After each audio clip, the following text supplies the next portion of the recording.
Nyi Roro Kidul, sebuah nama yang membangkitkan rasa hormat sekaligus misteri. Siapakah sebenarnya sosok legendaris yang disebut sebagai penguasa gaib Laut Selatan Jawa ini? Kisahnya terjalin erat dalam budaya, kepercayaan, dan sejarah masyarakat Jawa, membuatnya menjadi salah satu figur mitologi paling ikonik di Indonesia. Mari kita selami lebih dalam lautan misteri untuk mengenal Sang Ratu Pantai Selatan. Kisah asal-usul Nyi Roro Kidul memiliki banyak versi masing-masing dengan keunikan dan daya tariknya sendiri. Salah satu cerita yang paling populer mengisahkan tentang seorang putri cantik dari kerajaan Pajajaran bernama Putri Kandita. Kecantikannya yang luar biasa justru menjadi sumber malapetaka. Para selir ayahnya yang iri hati menggunakan ilmu hitam untuk mengutuk sang putri, menyebabkan tubuhnya dipenuhi penyakit kulit yang menjijikkan. Dalam keputusasaannya, Putri Kandita diusir dari istana. Ia melakukan perjalanan jauh ke selatan hingga tiba di sebuah tebing karang yang curam di tepi Samudra Hindia. Di sana, ia mendengar bisikan gaib yang menyuruhnya untuk menceburkan diri ke dalam ombak yang ganas. Ajaibnya, saat ia melompat ke laut, penyakitnya seketika sembuh dan ia diangkat menjadi penguasa kerajaan bawah laut dengan gelar Nyi Roro Kidul.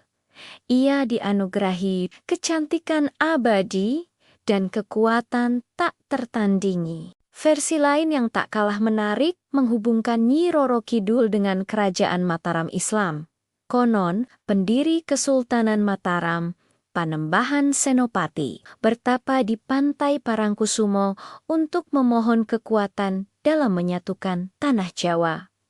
Pertapaannya menarik perhatian. Nyi Roro Kidul, sang ratu muncul dari dalam samudra dan menjalin perjanjian spiritual dengan Panembahan Senopati. Nyi Roro Kidul berjanji akan membantu dan melindungi Raja-Raja Mataram serta keturunannya selama mereka tetap setia pada perjanjian tersebut. Ikatan mistis inilah yang dipercaya menjadi fondasi spiritual bagi kekuasaan Roja-Roja Jawa hingga saat ini. Kepercayaan terhadap Nyi Roro Kidul begitu kuat hingga melahirkan berbagai mitos dan pantangan yang masih dihormati hingga kini, terutama di sepanjang pesisir selatan Jawa.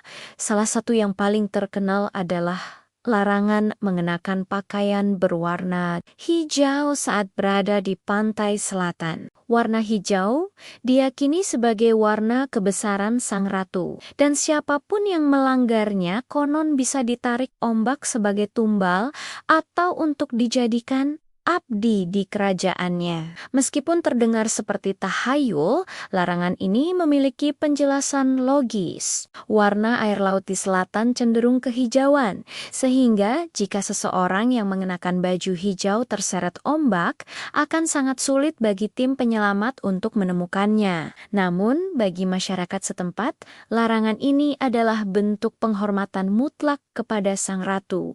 Selain itu, pintu gerbang selatan Keraton Yogyakarta dan Surakarta sengaja dibangun menghadap langsung ke Laut Selatan. Ini bukan sekadar arsitektur, melainkan simbol hubungan sakral antara keraton sebagai pusat kekuasaan duniawi dengan kerajaan gaib Nyi Roro Kidul sebagai pusat kekuatan spiritual. Setiap ritual sakral labuhan digelar oleh keraton sebagai bentuk persembahan dan ucapan terima kasih kepada sang ratu dengan melarung sesaji ke laut.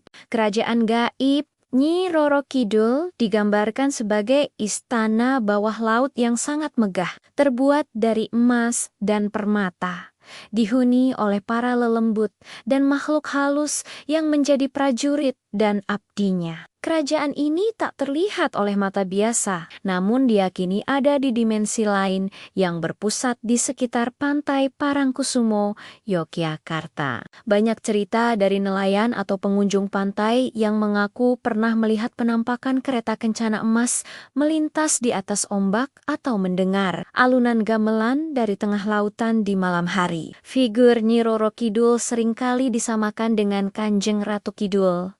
Namun, sebagian masyarakat Jawa membedakan keduanya. Kanjeng Ratu Kidul dianggap sebagai sosok dewi yang lebih tua, roh suci pelindung Laut Selatan yang energinya bersifat tenang dan mengayomi. Sementara Nyi Roro Kidul adalah patih atau senopatinya yang memiliki watak lebih keras dan emosional, sejalan dengan sifat ombak selatan yang ganas dan tak terduga. Nyi Roro Kidul juga sering digambarkan sebagai sosok cantik yang bisa berubah wujud. Terkadang ia tampil sebagai putri muda yang mempesona. Namun di lain waktu, ia bisa muncul sebagai wanita tua. Kemampuannya untuk berubah wujud ini melambangkan sifat lautan itu sendiri, kadang tenang dan indah. Namun bisa seketika berubah menjadi badai yang dahsyat. Terlepas dari benar atau tidaknya keberadaan sang ratu, legenda Nyi Roro Kidul telah menjadi bagian tak terpisahkan dari identitas budaya Indonesia. Kisahnya bukan hanya sekadar dongeng pengantar tidur, melainkan sebuah narasi agung yang mengandung nilai-nilai filosofis, sejarah, dan spiritual. Ia adalah simbol kekuatan alam, penjaga tradisi, dan pengingat akan hubungan harmonis antara manusia dengan alam semesta. Legenda Nyi Roro Kidul mengajarkan kita untuk selalu menghormati alam, khususnya lautan yang perkasa. Kisahnya yang abadi akan terus bergulir bersama deburan ombak pantai selatan, menjaga misteri dan pesonanya untuk generasi-generasi yang akan datang. Terima kasih sudah menyimak perjalanan kita mengungkap misteri Sang Ratu Pantai Selatan. Jangan lupa untuk like, komen, dan subscribe agar tidak ketinggalan video menarik lainnya dari kami. Sampai jumpa di kisah selanjutnya.